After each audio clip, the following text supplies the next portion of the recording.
Yine kurpaga ishlagan bir yil o'tdi. Sifatli ajoyib. Shu ishni qurib berganimga 1 yil bo'ldi.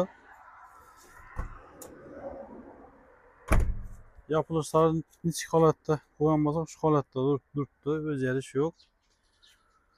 Kimga shunday sifatli ishlar kerak bo'ladigan bo'lsa, hammaga ishimizni tavsiya qilamiz. Yine mijozimiz o'zlarini eshitishingiz mumkin. Anvar manager. Anvar ava. Anvar jo'ra rahmat jo'ra. Ishlagan omad. Rahmat. Yine kurpaga ishlagan bir yil o'tdi.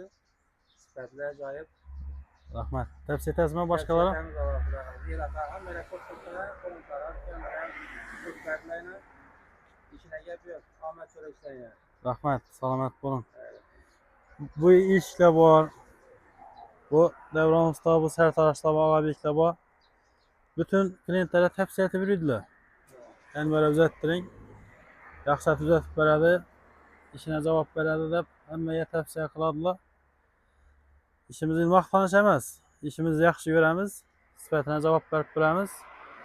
Anvar Akfa Instagram, YouTube profiline obuna bo'lib qo'ysangiz, xudo sizlarga sifatli oyna ishlari o'rnatib beramiz. Sizdan katta rahmat. Sog' bo'ling.